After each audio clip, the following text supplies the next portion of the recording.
coup franc pour une charge irrégulière. Un coup franc botté par Salzborn.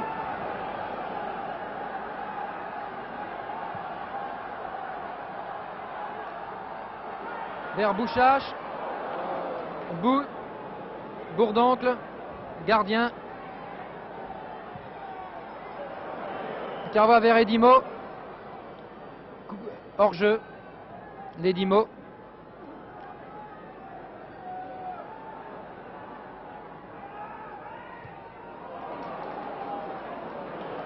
Eloi, encore une fois, vient d'arrêter. Et l'arbitre intervient pour une brutalité de Bouchache, semble-t-il, sur Mariman.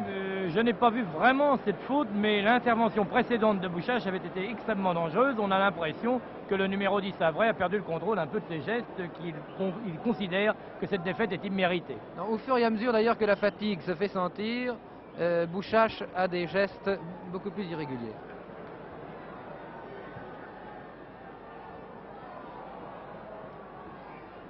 Dire que Bouchache a fait vraiment une partie sensationnelle, surtout en première mi-temps. Il est épuisé, il est déçu à l'exemple de ses camarades sans doute, et des gestes pareils. D'ailleurs, c'est pas encore fini, hein. Il reste encore 5 à 6 minutes et les Havrais peuvent très très bien marquer. Voici d'ailleurs un tir de Doumbé qui n'était pas mal du tout.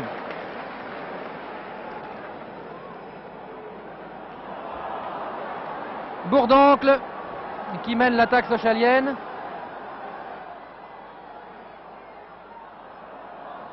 Mais Bourdoncle a des crampes et se fait prendre cette balle. C'est Meyer. C'est Strapp, pardon, qui envoie très très loin en avant. Doumbé, oh! Oh! Si les Havrais avaient pu s'entendre et si on avait laissé shooter Doumbé. Oh! Et voici Bouchache! Bouchache qui vient de marquer le but égalisateur. C'est extraordinaire, c'est extraordinaire. Vraiment, regardez cette scène, vous allez peut-être voir cette scène de joie.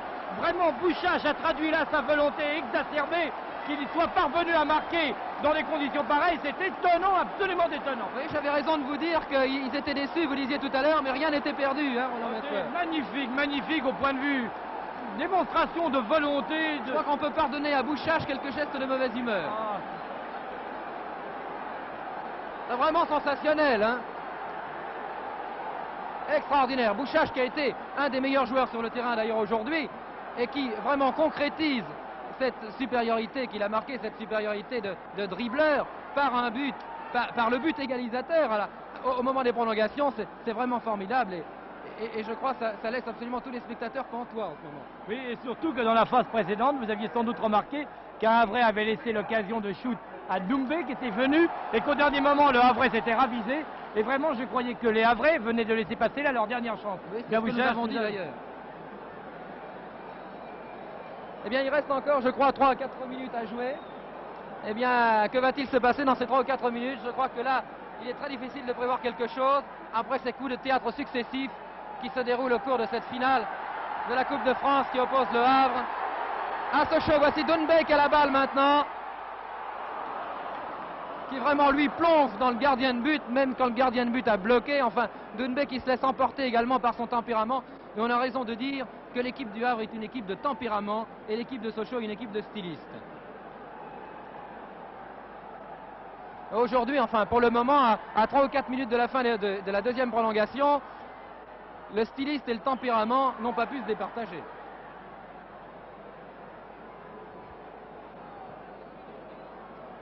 Sur le plan émotionnel, en tout cas, c'est une très très belle finale de la Coupe de France.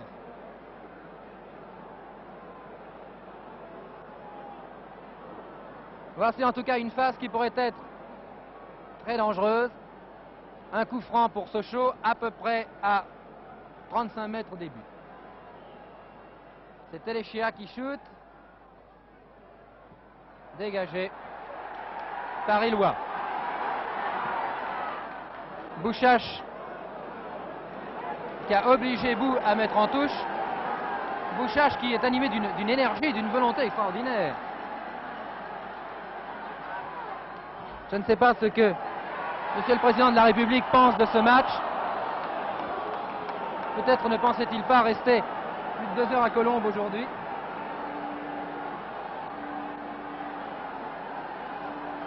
En tout cas, M. Pochenet lui explique absolument toutes les phases de ce jeu qui continue à se dérouler.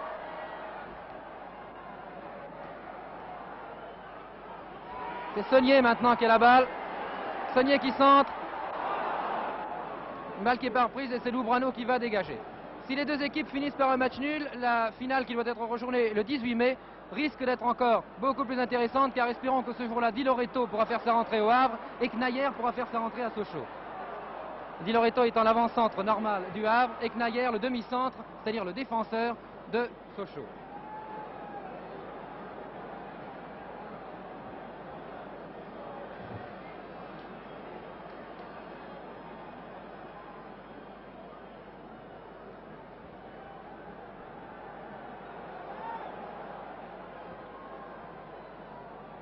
Il y a longtemps que le stade de Colombes n'avait pas été autant garni pour un match de football, même l'année dernière pour la finale de la Coupe où c'était Reims contre Nîmes, il y avait moins de monde.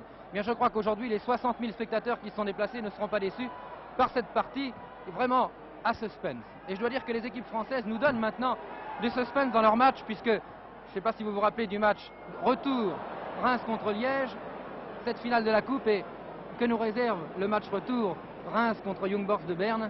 Attendons et nous le saurons le 13 mai.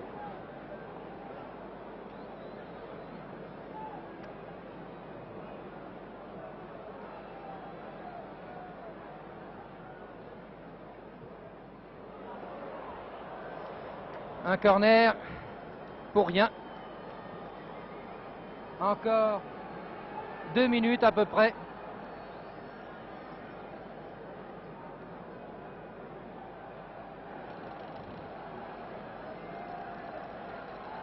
Là, on gagne du temps, là, hein, j'ai l'impression. Bouchache aux prises avec Bourdoncle. Gardien. Bou. Brod qui se fait subtiliser la balle par Salzborn. Bou. Bouchache. Téléchéa.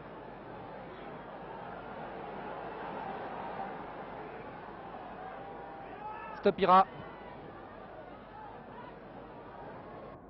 Villeneuve.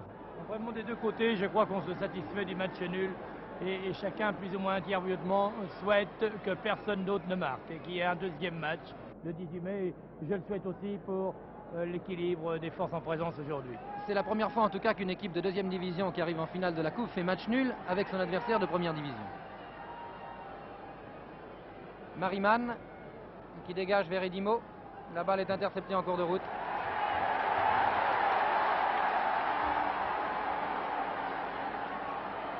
Strapp.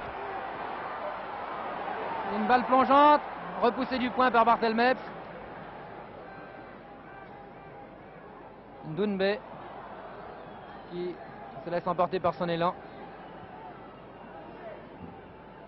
Gardien.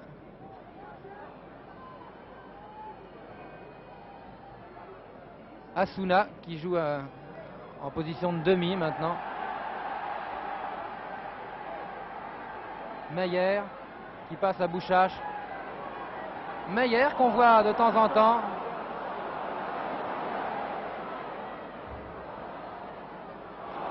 Edimo. Brod. Oh, il a été attrapé. Edimo a été retenu par son maillot. L'arbitre l'a vu, c'était très curieux parce qu'Edimo a tourné exactement sur lui-même.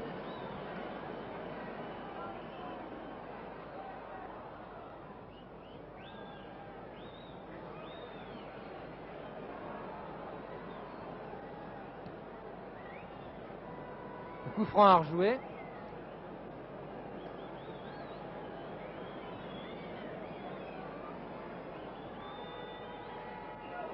Oh, Brod! Et voilà Brod! Brod qui vient de marquer un but. L'arbitre l'accorde-t-il ou ne l'accorde-t-il pas? Il avait sifflé la fin du match.